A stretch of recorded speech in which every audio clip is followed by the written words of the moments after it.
Over the last couple of weeks, we've seen multiple photographs and some small sneak peek videos emerge of the Terminal 2 of the Kempegowda International Airport.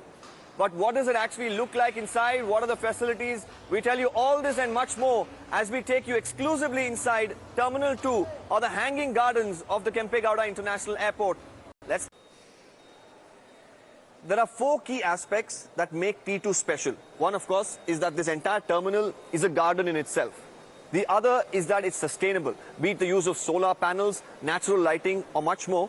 It's as sustainable as an airport can get. The other, of course, is the artwork that has been depicted across this entire terminal, which is collection of artwork from across the country. And of course, the technology is something that is of world-class standards. The color at this terminal is predominantly gold and of course the tinge of green because of the plants. The gold comes from the engineered bamboo that has been used extensively. This is the air cooler and you can see it completely covered with this engineered bamboo. And apart from that, the pillars to the ceiling to the walls, all of it have the engineered bamboo which gives it this gold tinge, and along with it the green because of the plants makes it look even more stunning and beautiful.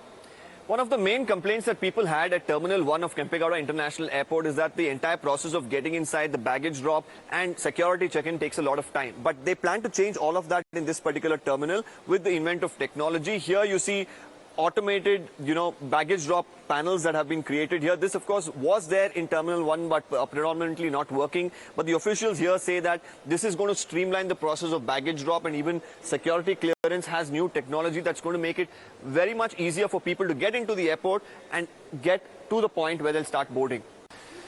Now, there are over 6 lakh plants that have been brought in from various parts of the country to do the decor inside this particular terminal. You can see from the ceiling, the hanging gardens to, of course, the vertical gardens on the sides. Now, these are varieties that are available in different parts of the country, some of them very rare species as well. And like I mentioned, over 6 lakh. Now, what's important is that the maintenance, of course, is a huge challenge of, these plants, especially in this sort of a growth system where it's either vertical or hanging. Now, that's where the sensors that they've installed in the drip irrigation really comes in. And also, you can see it's an open roof airport, meaning there is natural sunlight, of course, coming through, which helps the plants as well. So overall, it is beautiful, it is natural, and apart from the people who are coming here, it seems like the entire airport itself is giving out natural oxygen. So once you collect your boarding pass and drop off your luggage, this is where you come in.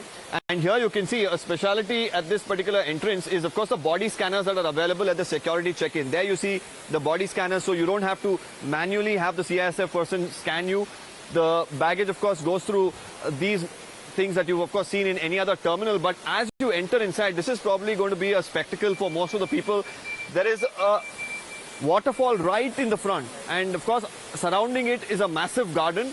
And we've seen up until now the vertical gardens, the hanging gardens, but here you can see an actual garden on the ground which have trees, which have bonsai, which have succulents and much more. There are 2 waterfalls, of course, in this area, and this probably will land up becoming one of the major attractions. And probably for the CISF personnel, the airport staff, the biggest challenge will be for people who come here to send them out of this area because, the selfie craze is going to be quite high in this area. Another thing at the Terminal 2, of course, is the integration of art and culture. You're going to look at wooden puppets, boarding piers, bidri craft, leather puppets and much more. And this is going to be spread out in different parts of the terminal. What you're now looking at, of course, are bronze statues of various gods and goddesses. This is right at the entrance. As you go into the airport, you'll see a lot of such art and different variety of it. That's also an integral part of Terminal 2. Apart from this being a terminal in a garden, it of course showcases the art and culture of especially Karnataka. Deepak Bopanna there taking all the viewers of Times Now inside the terminal in a garden as it is being described. Taking a quick break on